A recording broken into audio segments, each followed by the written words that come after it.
lot of people say that they want to get into open source or try contributing for the first time.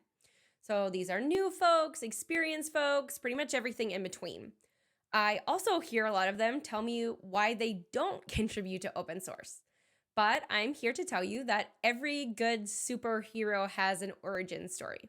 Every good superhero overcomes some kind of challenges. Might be a death in the family, physical limitations, confidence struggles, alien interactions. Sound familiar? And not the least, busy lives. Sometimes I think that we're just really overthinking this though, and what it even means to get started contributing. So that's why today we're going to talk Mythbusters, why contributing to open source makes you and your company a superhero. So now I'm going to tell you a little bit about why I'm here to talk to you about this. My name is Bekah Hawrot Weigel, and I am a second career developer. I spent 10 years teaching college English before moving over to working in tech. And as part of that, I overcame some challenges and I started working to grow my portfolio and my experience. And a lot of that was done through open source or done out in the open. I am also a community creator of virtualcoffee.io. So I spend a lot of time talking about open source with our developers who are part of our community. And also we hold a pretty big event that's open source focused every year. And then lastly, I am the developer experience lead at OpenSauce, where I spend a lot of time working in open source and helping people, whether that's making their first contribution or their 1,000th contribution. So I have talked to quite a few people about their contribution journey, and I've heard a lot of reasons for folks not wanting to contribute. So we're going to dispel some of those myths to get started. So the first one, I'm not good enough yet. I want to let you know that if you can read or write, you're good enough to start. There's value in diverse contributions, and I think it's so important that we dispel the myth that green squares on GitHub, those are the markers of success in open source. Think about starting with micro contributions, like interacting with the community or answering questions or writing about the project so other people can discover it and learn about it. Think about contributions in terms of supporting the project. Every positive interaction that you have supports the project. And it also allows you to make progress towards the contribution goals that you have. And I think that's important to emphasize. So let's work backwards a little bit.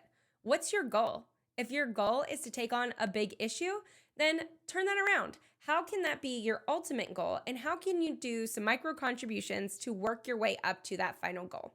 So think about how you can make progress starting today.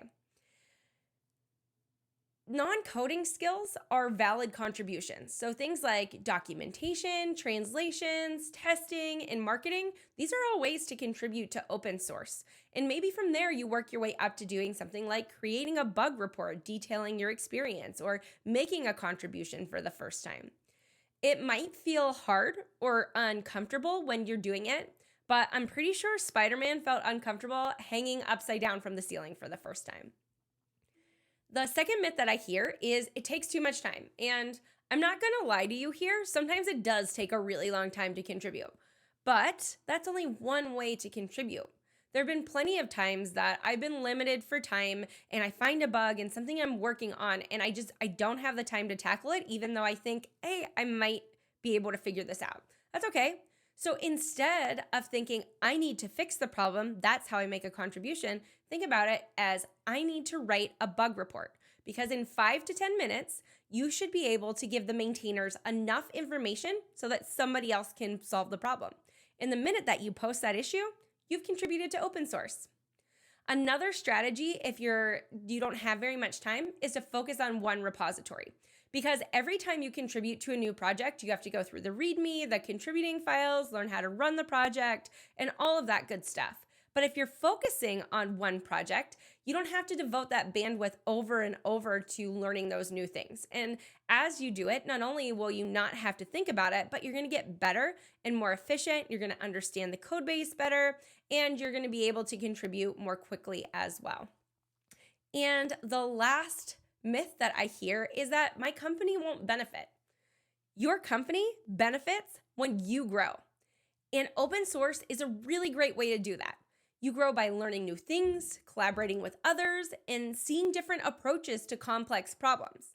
In fact, research by Frank Nagel at Harvard Business School actually shows that companies who allow their employees to contribute to open source see a difference in productivity. It's a boost in productivity, as a matter of fact, especially when they're using that particular software that they're contributing to. So employees start to gain a deeper understanding of the software structure and functions, and it makes them more efficient to use it and to problem solve if there are any problems that come up, whether with that project or within other code bases, because the more you develop those skills to problem solve, the better that you get at it in general. So now that that's out of the way, let's take a look at our superhero showcase. So the first thing I want to talk about is, as a developer, we're going to focus on these ideas that contributing to open source gives us more opportunities than if we did something else alone. So first of all, you're going to level up your skills. Open source projects expose you to different structures, tools, people, personalities, processes. All of this experience allows you to gain new insights into other projects and how you learn and how you grow. So you'll be learning new technologies, you'll be understanding best practices, and you're going to grow in those problem-solving skills. And because open source is collaborative in its very nature, you can develop your leadership skills as well. You can mentor other people. You can answer their questions. You can direct them to where they need to go to contribute for the first time. You can review other people's PRs. I know that I've never grown as much as when I review someone else's PRs and try and get an understanding of what they're doing, how they're doing it, and why they've made those decisions. And finally, it will allow you to exercise your communication skills so you can become a discussion leader or somebody who's able to communicate well with the team around them. And lastly, it will enhance your career. So at its very nature, because we're working in the open, we're building in public, we have visibility, we're building our online presence.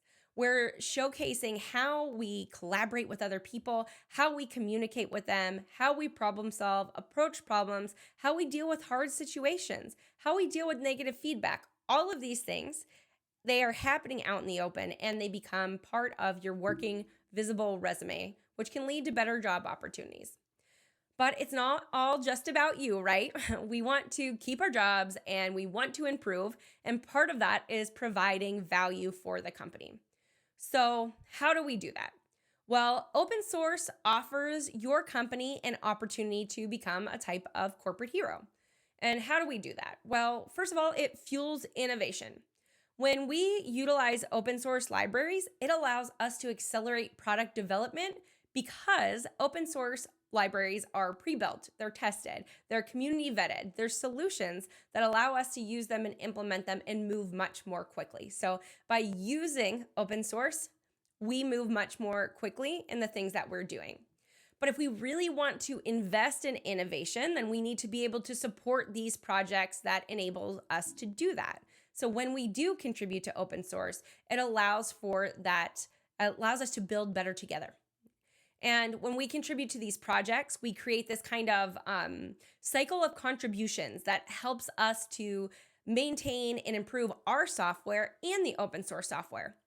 It becomes sort of a cyclical benefit. It allows us to also connect to the community so that we can learn and grow together.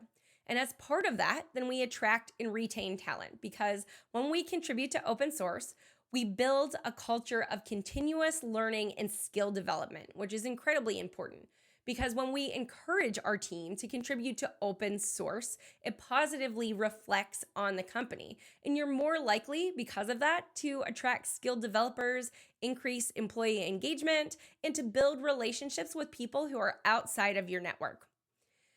This can lead both to new talent, but also potential collaborations and business opportunities. 97% of applications use open source code in some way, and 90% of companies are also using it in some way. If we think about this for a minute, if we really reflect on those numbers, we can see that there will be a Thanos-sized problem if we don't support the open source community. So if you need some external motivation, there it is. Maybe we can all work together to help prevent a crisis. We need to accept the call to adventure and start contributing today. We all have the opportunity to contribute in a way that's meaningful for us and that helps us to grow. So, what's it going to be? What's going to be your open source superpower? Thanks.